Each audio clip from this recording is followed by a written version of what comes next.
All right, we are live. Just a quick live stream today, everybody.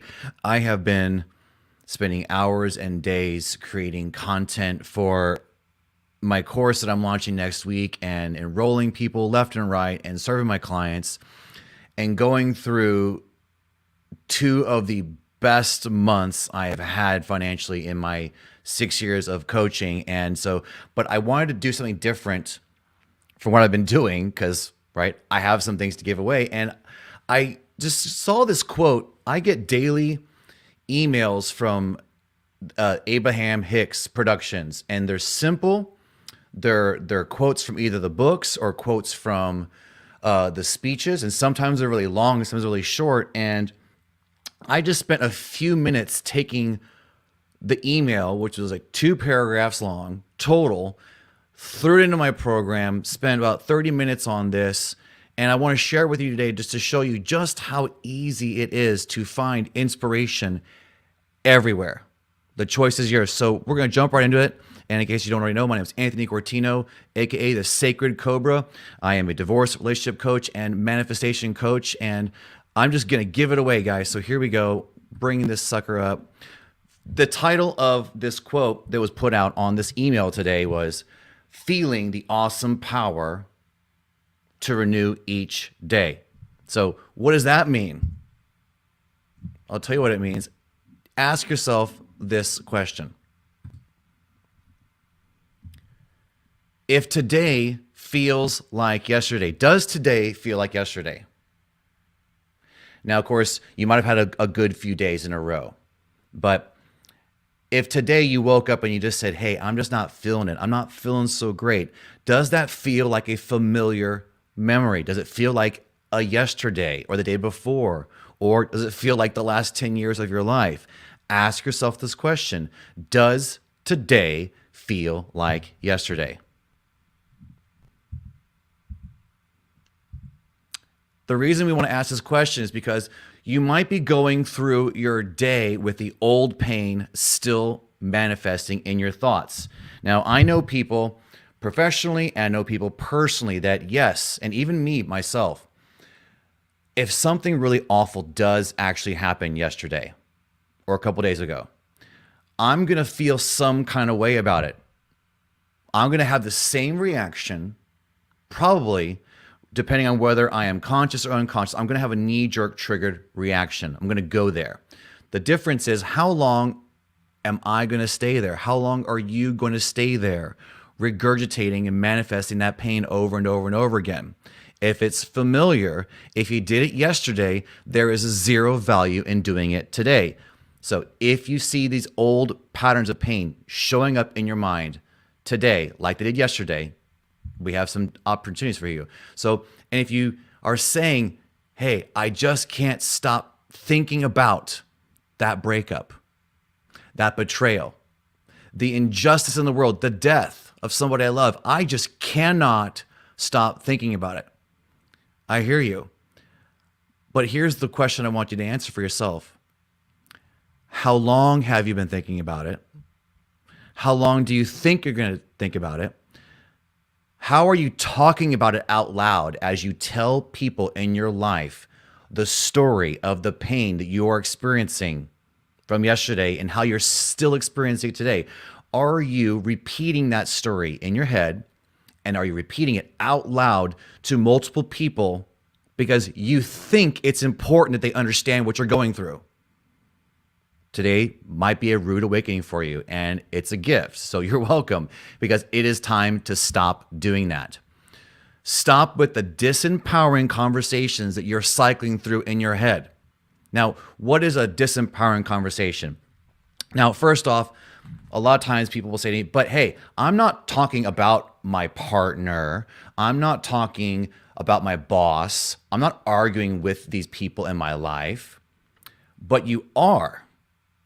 If you're telling me the story about this challenge that you're having with this person in your life that you just can't get over, then you are actually admitting to me and to everybody else that you are thinking about it. You're talking about it. You do have an attachment to this disempowering conversation that you are playing over and over and over again in your mind. I had one last night that ran on for 2 hours after a session that didn't go the way I wanted it to go. I was playing the conversation in my head, trying to let it go. The more I thought about it, trying to figure it out, the worse I felt. So I know a lot of times I used to think that if I shared my pain, if I went to a group and talked about my pain to get support, I thought that was beneficial.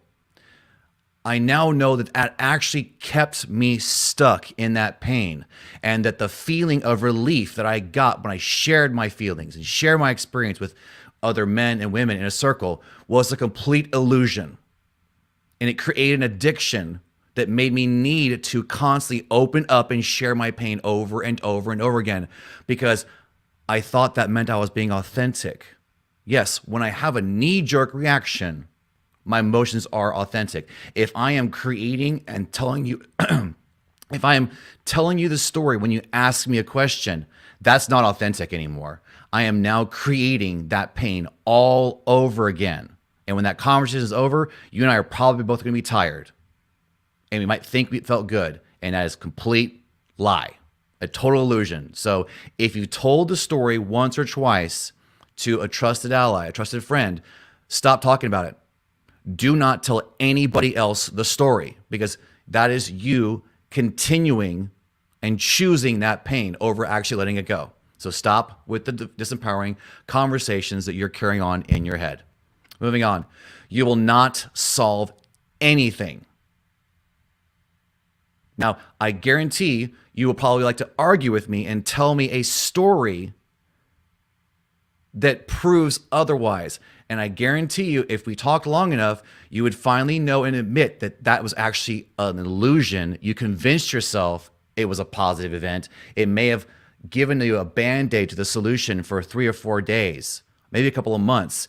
And then lo and behold, a year later, you're still going through exactly the same thing all over and over again, expressing to the world, this is just what it is. I can't do anything about it. You will keep that story going as long as you keep believing that story. You are a creator. So you will not solve anything when you're cycling through conversations in your head, when you're arguing out loud, when you are pushing against something, when you are in what I call the asleep creator consciousness. When you're doing this, you are acting by default. You are not creating from inspiration. You're creating through regurgitation and consumption. Nothing is going to change if you keep doing that. So what we want to do is break the mundane cycle. That is step 1 on your awakening, your reality journey. Do this today. Break the cycle of the mundaneness, the sameness, the part that feels like yesterday. It is your choice to break up with that. Now, if we don't break up with this, we are going to have problems, because you are the creator of your life. And with that, you have choices. You have one choice that you're probably doing, the one that I did most of my life, except when I really took responsibility for every single solitary thought and feeling in my body and my head. Until that, and even after that, if I'm not paying attention, is what most of us are doing. We're just consuming and regurgitating. Now, you probably heard about social media. You probably heard about watching too much Netflix. Yes, when I am consuming television, I am under hypnosis. The barrier is gone. I drop my defenses. I become hypnotized. These are scientific facts. Please look them up. I cannot make this stuff up, right? If you're going to sleep watching a sad story because you get the breakup, if you're watching a horror movie as you fall asleep, no wonder you wake up scared, anxious, and thinking the world is against you.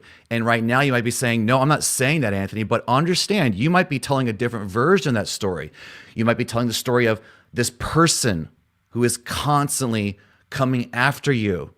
Even though you only have 1 or 2 data points to remember, you create this story that they're always actively against you.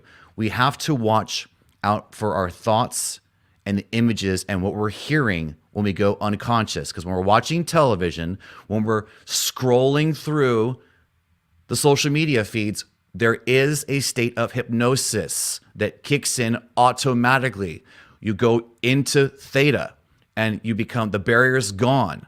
And whatever people want you to think, you're going to think them because you're then impressionable by letting your guard down. If you've been paying attention, I completely disappeared in the last 3 months with social media. I've made more money than I ever had in my life. I've had more success in my life than ever before. My business is so busy, I have to change the structure of my business. And the one thing that I specifically changed in the last 3 months, I disappeared from Instagram, TikTok, and Facebook. I am disconnecting from the illusion because honestly, the clients I got through social media were clients I did not like working with. They paid me and refused to do anything other than tell me their sad story every single week, insult the people that they're having challenges with in front of their own children over and over and over again, saying, I am a sweet, loving, caring person. And yet a month or two straight, every single time we would do a check-in, it was all about how awful, how horrible, how this person's a monster. They would be laughing about it and refuse responsibility. So yeah, I only got one client in the last 6 months that I actually enjoyed working with through social media. So what can I tell you? I got off Facebook, I got off social media, my business started booming. So we have a choice. We can consume, which is seeing what's already happening, what's already manifested. It's already too late.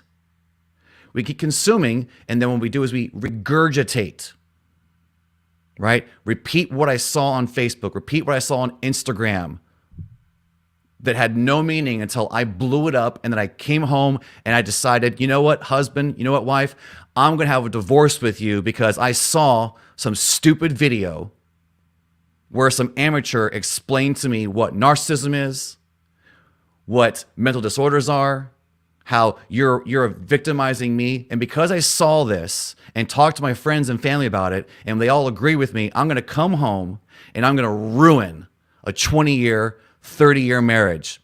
Yeah, social media is one of the biggest causes of half the clients that I get as far as why they're getting a divorce.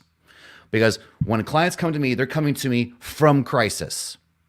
They're about to file, or they've already filed divorce, or they're 3 or 4 years post-divorce and they're dealing with the after-divorce effects. Most of the problems come from a shift in the mental concept of the person that thinks that there's a problem. And when I work with them, it might take a month for them to realize that they were actually going by other people's influence on them. They were actually happy until they got on social media and began being influenced to think that now they have ADHD. Now they have an addiction. Now they have to go to a facility to detox because they were misdiagnosed. Why? Because they came in, they answered the questions so that people would say, yes, you have ADHD, right? Input other labels that you see on social media today. Look at the private Facebook groups that are labeled and focused on pain. Go join them. You will notice that there's not a single person that is happy in those groups. They think they're happy when they're shaming and abusing other people, and they don't realize that they're now doing exactly what they say they are against. So we want to watch out for how we consume and regurgitate content from our reality. Obviously, I'm pretty passionate about this, so I'm moving on. The second choice, the choice that if you work with me, I'm going to put in front of your face every single day. 30 seconds after you start telling me your disempowering story, if I've heard it before, I'm going to remind you that it's your choice to do the same thing over and over and over again. Keep complaining about it. Keep joining social and support groups talking about it. Keep coming up with rules and judging everyone in your life because they don't follow some label that someone else told you to follow. You can keep doing that until you're alone. Or you can take a second choice and understand that you have a creator state, right? So I mentioned before we can be in default. We can be in the sleep creator consciousness. I'm telling you, get off of that, break the mundane cycle and hop over to your awakened creator state, because you are a creator. It is your choice what you want to see, feel, experience, and think.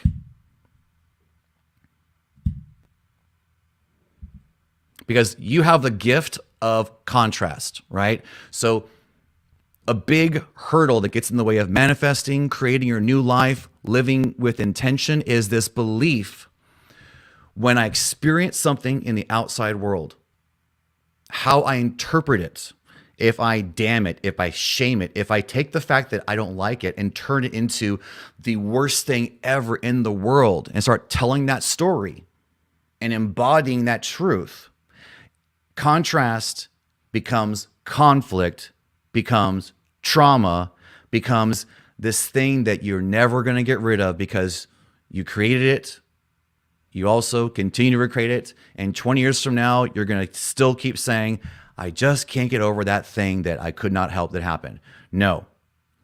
When you take a hold of your awakened consciousness state, you understand that everything you do, you are creating. So there's default creation, what sucks, what you don't like. Then there's awakened creation. You choose the reality that you observe and feel and sense. So when you decipher the contrast, you know what you don't want. That is the best way to look at this. If you and I have an argument, if you lose your job, if something happens to someone you love in your family, yes, take the time. Have the reaction. How long are you going to sit in it, though? I work with men all over the world who just sit with their problems. I see them after 3 or 4 years in a circle, and they're still saying exactly the same thing they said 3 to 4 years ago. There's been no change. In fact, things have gotten worse, and they're saying, I'm just going to sit with it. F that. F that. I don't know about you, but I deserve to be happy no matter what's going on in my life. I do not care what the excuse is anymore. I am not going to validate my suffering ever again because I know how powerful a creator I am. So I choose. So I see contrast as a gift, right? I used to, and if I'm not paying attention, I can totally turn contrast into a very painful conflict and make it worse and worse and worse. And I can go through my own cycles. That's when I'm being lazy. That's when I fall back asleep in my creator consciousness. So I choose to see it differently. It just is. It's a tuning factor. It's a tool that shows me, hey, I didn't actually know what I wanted on this subject. I ask clients all the time, what do you want? And they go, that's a great question. I don't know. And then they'll start pushing things around and taking all this action, thinking they're going to find what they want later. No, that's creating by default. You need to choose the reality that you want to experience. Create that vision so that you can then head towards it. Because if not, if you're just meditating, if you're just using positive thoughts, you're going to burn out because momentum will increase. If you don't give the blueprint to the universe, to God, of what you exactly want in your life, you're just going to get more of the same thing that you're already creating because it is a gift asking you to say, hey, do you want this one? Do you want this one? Do you want this one? Or do you want this one? Great. Do-do-do-do-do. Then you realign and you target that as the focus. So I get it. I was trained and taught I should be happy with what I have. And that on the surface level only goes so far. That sometimes creates a belief system that I should not have what I want. I don't deserve what I want because I'm so focused on if I ever share anything to anyone, somebody's going to regurgitate some blanket statement, even though they may not do it at all in their own life. Hey, you just got to let that go. You just got to be positive. Screw you, right? That's not going to work. That's not going to work. You have to do it with consciousness. Choose that the contrast is a gift, because now I know exactly what I want. Before, I was just wanting something nice, something abstract that was not concrete. And I wonder why I didn't get it. So when you pick a desire, when you focus on what you want, this is straight from the quote from Abraham Hicks, you send out your rocket of desire of what you do want, right? From a fresh new place. That's the pivot. If you work with me and you call me in the middle of the day and you're having a contrast, a conflict, extreme moments of pain, trauma, and crisis, great. That is the opportunity to pivot. Take the bounce. What is next, right? You just experienced that. You've already felt it. Now it's time to choose what we do next in our life. So come from this new, fresh place. You want in your fresh way that you've never wanted before, right? So now that's the difference of I want a new car. Nothing's happening, right? That's the rocket of desire is intention, right? But you're driving the car that you don't like. Now that gives you some ideas. Pick the car specifically. If you're saying, I want a new car, you might buy a brand new car that breaks down every couple of months while it's still under warranty. If you don't get specific about what you want and just be positive and not get specific, you're going to burn out. You're going to be unconsciously creating, and you will not understand which parts you are creating. You're going to think you only created this part and not created that part. So take opportunities when you experience difficulty in your life and get specific about what you desire. Just give up the struggle.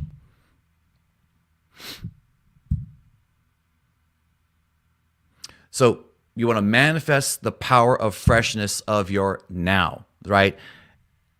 Every spiritual guru talks about the power of now, not just Eckhart Tolle. You Google spiritual coach, spiritual teacher, everyone talks about being in the moment, being in the now, right? So when you are talking about a story, what do you think's happening? Are you in the now? Are you in the past? Or are you future fortune telling the future, right? Whatever excuse. Hey, I am really good at gaslighting myself. I tell you what, right? Nobody out there is going to be as good as gaslighting me other than myself. I know every damn button to push, right? And I will do it consciously or unconsciously, but I know what to do. So you want to manifest your power from the power of now, not yesterday or tomorrow. It's in the now. Now, when you savor the power of now, you're going to experience new energy. That feeling that you're feeling today of yesterday goes away because you're in the moment. We have to be in the moment to access our awake creator consciousness, right? If you are in the past, if you're in the future, telling stories, it's not as real. You're unconscious. And so don't be surprised if nothing actually changes or in fact gets worse, because as I tell the story, I notice the thoughts in my head, the feelings in my body get worse because law of attraction, law of assumption, everything around creation, we know this one simple fact. If you're watching now and you haven't turned me off, you already know this. Whatever you put your attention on does grow. Anything. You use excuses. I use excuses to focus on negative things. That does not disconnect that from the law of what's going to happen. Yes, I can use an excuse to focus on the lack, to focus on the pain. I can look at the horrible things that a lover did to me, that they denied for 3 years. And I accepted them. I can shame the hell out of them. Or I can let it go. I can find the power from within by dropping it because I still created that relationship. I created those circumstances, right? So to understand manifestation and responsibility and creating your life, we have to understand that we take 100% responsibility for all of it, not just the parts that you're comfortable with, not just the parts that are cool, right? Not just the parts that you're comfortable telling your friends over a beer or a bunch of drinks when you're actually lying about all the problems in your life, when you consciously chose to do all these things, but yet you're bashing your lover, you're bashing your spouse because you're using entertainment to avoid that you actually created the situations, right? 9 out of 10 clients I talk to recognize at some point in the first few months that every challenge in their marriage was created by them. And that's when their life changes. That's when life changes, when you take responsibility in the moment. So savor the power of your now.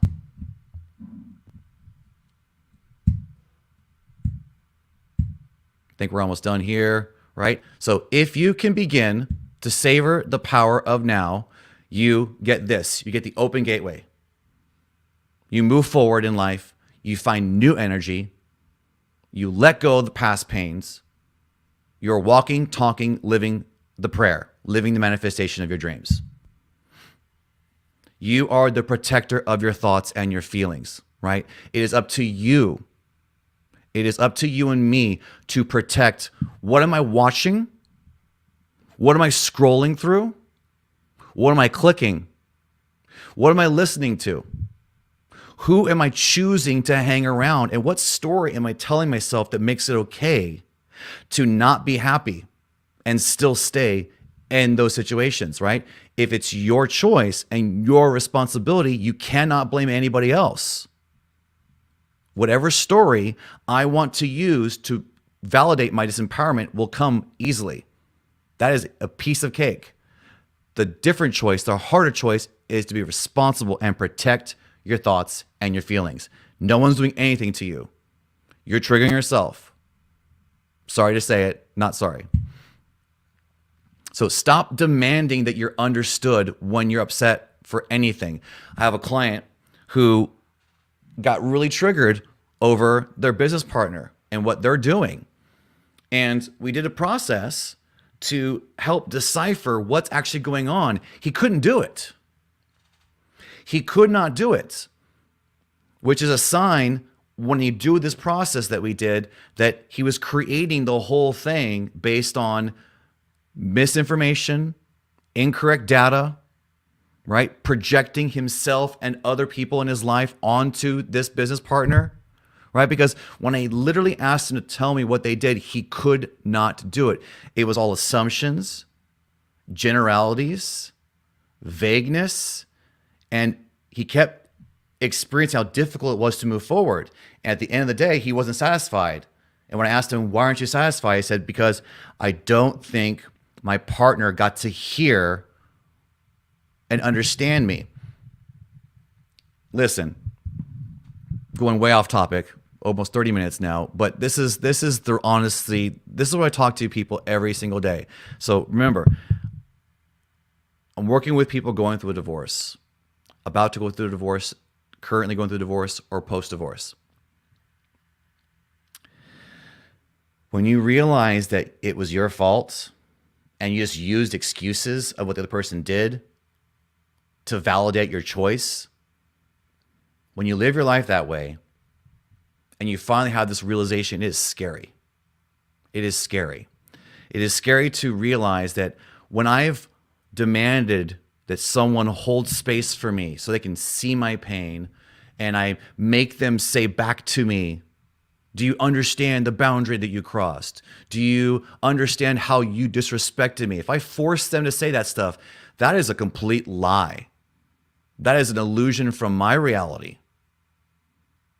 And when we do that, we are manipulating the people around us, right? I have still never found a boundary coach that is actually safely teaching how to put boundaries up, right? Every boundary coach I've ever met is coming from a place of lack of self-worth, disempowerment, and they have created this illusion, and they're teaching people that to do self-care, to create boundaries, that you have the right to demand and force people to do whatever you think they should do, removing the fact that now you have given yourself permission to violate and disrespect other people, right? Read a book on boundaries and tell me I'm wrong. explain to me how setting a boundary from an asleep creator consciousness where I'm projecting my pain on other people, where I have a right to tell you, and you have no right to argue with me, because if you love me, if you respect me, you'll do what I tell you to do, or else we're getting a divorce, right? Happens every day. Happens every day, right? If you're on my camera and you realize that the shame that's going to wash over you is going to be so intense when you realize that you're the one that just wouldn't drop it. That's creating your reality by default. So stop demanding that everyone understands you just because you're upset about something. There's no value. If you think about it, if you speak it out loud, if you have an elevated emotion, you are praying that back into existence, guaranteed. Guaranteed. You will not feel any relief besides the dopamine hit. And that's not real either. So we got to disconnect from living our life that way. So remember, you are a creator. Period.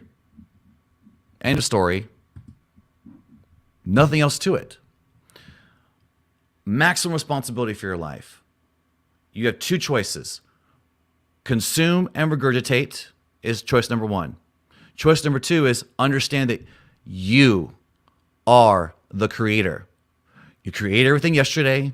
You create everything today. So what are you going to create for tomorrow? The choice is yours. I'm out of here. Anthony Gortino, Sacred Cobra. Love and blessings. Cheers.